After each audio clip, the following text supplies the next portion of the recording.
AG ನ್ಯೂಸ್ಗೆ ಸ್ವಾಗತ. ಕಾಂಗ್ರೆಸ್ ಸರ್ಕಾರದ ಯಶಸ್ವಿ ಆಡಳಿತವನ್ನ ಸಹಿಸಿಕೊಳ್ಳದೆ ವಿರೋಧ ಪಕ್ಷದವರು ಇಲ್ಲಸಲ್ಲದ ಆರೋಪ ಮಾಡುತ್ತಿದ್ದಾರೆ.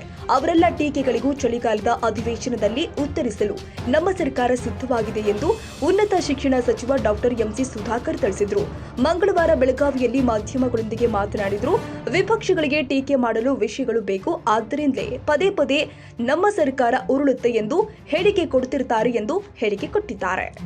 ಅಶೋಕ್ ಅವರಿಗೆ ಅವ್ರಿಗೆ ಏನ್ ಮಾಡೋದು, ಪಾಪ ಖಾಲಿ ಕೂತಿದ್ದಾರೆ. ಏನೋ ಒಂದು ಹೇಳ್ತಾ ಇರ್ಬೇಕು. ಹೋದ್ಸತಿ ಹೇಳಿದ್ರು ಲೋಕಸಭಾ ಚುನಾವಣೆ ಆದ್ಮೇಲೆ ಅಂತ ಹೇಳಿದ್ರು, ಮತ್ತೆ ಹೇಳಿದ್ರು, ಈಗ ಡಿಸೆಂಬರ್ ಅಂತಾರೆ. ವಿಜಯೇಂದ್ರ ಅವರು ಹೇಳ್ತಾ ಇದ್ದಾರೆ. ಪಾಪ ಅವರು ವಿರೋಧ ಪಕ್ಷವಾಗಿ ಏನೋ ಒಂದು ಬಾಯಿ ಪಡ್ಕೋಬೇಕಲ್ವಾ. ಸೊ ಅವರು ಏನೋ ಒಂದು ಬಾಯಿ ಚಪ್ಪಲಕ್ಕೆ ಅವ್ರು ಹೇಳ್ತಾ ಇರ್ತಾರೆ.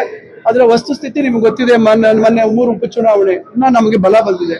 ನಮ್ಮ ಒಂದು ಸ್ಥಾನ ಆಯ್ತು, 2 ಹೆಚ್ಚಾಯ್ತು. ಅದರಿಂದ ನಾವು ಇನ್ನ ಅವ್ರು ನಮಗೆ ಎಷ್ಟೇ ಅವ್ರು ನಮ್ಮ ಬಗ್ಗೆ ಟೀಕೆ ಮಾಡ್ಲಿ, ಎಷ್ಟೇ ನಮ್ಮ ಸರ್ಕಾರವನ್ನ ಅಸ್ಥಿರ ಮಾಡ್ತಕ್ಕಂಥ ಅವ್ರ ಪ್ರಯತ್ನ ಮಾಡ್ಲಿ, ನಾವು ಇನ್ನೊಂದಷ್ಟು ಬಲಗೊಳ್ತಕ್ಕಂಥದ್ದು ಆಗ್ತಾ ಇದೆ. ಯಾವುದೇ ಕಾರಣಕ್ಕೂ ಸನ್ಮಾನ್ಯ ಸಿದ್ದರಾಮಯ್ಯನವರ ಬದಲಾವಣೆ ಪ್ರಶ್ನೆ ಉದ್ಭವ ಇಲ್ಲ. ಸನ್ಮಾನ್ಯ ಸಿದ್ದರಾಮಯ್ಯ ಸಾಹೇಬರು ಸದೃಢವಾಗಿ, ಸನ್ಮಾನ್ಯ ಡಿ ಕೆ ಶಿವಕುಮಾರ್ ಅವರು, ನಾವೆಲ್ಲರೂ ಒಟ್ಟಿಗೆ ಇವತ್ತು ಇಡೀ ನಮ್ಮ ಕಾಂಗ್ರೆಸ್ ಪಕ್ಷ ಇವತ್ತು ಒಗ್ಗಟ್ಟಾಗಿದೆ. ನಾವು ಇವತ್ತು ಜನರ ವಿಶ್ವಾಸ ಏನು ಗಳಿಸಿದ್ವಿ, ಜನರಿಗೆ ನಮ್ಮ ಕಾರ್ಯಕ್ರಮಗಳನ್ನ ಮುಟ್ಟಿಸ್ತಕ್ಕಂಥ ಒಂದು ಪ್ರಯತ್ನ ಪ್ರಾಮಾಣಿಕವಾಗಿ ಮಾಡ್ತಾ ಇದೀವಿ. ಜನರ ವಿಶ್ವಾಸವನ್ನ ಇದೇ ರೀತಿ ಉಳಿಸ್ಕೊಂಡು ಬೆಳೆಸ್ಕೊಂಡು ಹೋಗ್ತಕ್ಕಂಥ ಕೆಲಸ ಮಾಡ್ತೀವಿ.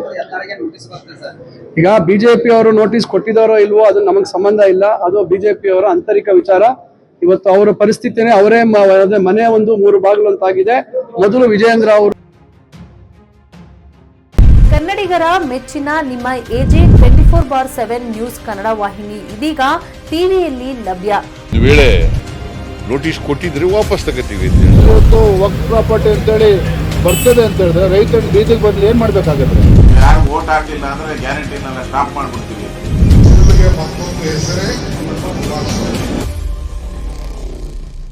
ಕರ್ನಾಟಕ ಮತ್ತು ದೇಶ ವಿದೇಶ 360 ಡಿಗ್ರಿ ಸುದ್ದಿ ಹಾಗೂ ಉತ್ತರ ಕರ್ನಾಟಕ, ಬೆಳಗಾವಿ, ಬಾಗಲಕೋಟೆ, ಧಾರವಾಡ, ಹಾವೇರಿ, ಗದಗ, ಬಿಜಾಪುರ ಜಿಲ್ಲೆಯ ಕ್ಷಣ ಕ್ಷಣದ ವಿವರವನ್ನ ಪಡೆಯುವುದಕ್ಕೆ ಎಜೆ 24/7 ನ್ಯೂಸ್ ಕನ್ನಡ ವಾಹಿನಿಯನ್ನ ಲೈಕ್ ಮಾಡಿ, ವಿಡಿಯೋಗಳನ್ನ ಶೇರ್ ಮಾಡಿ, ಕಮೆಂಟ್ ಮಾಡುವ ಮೂಲಕ ನಮ್ಮ ವಾಹಿನಿಗೆ ಸಹಕಾರ ನೀಡಿ ಮತ್ತು ಚಾನೆಲ್ ಅನ್ನ ಸಬ್ಸ್ಕ್ರೈಬ್ ಮಾಡಿ.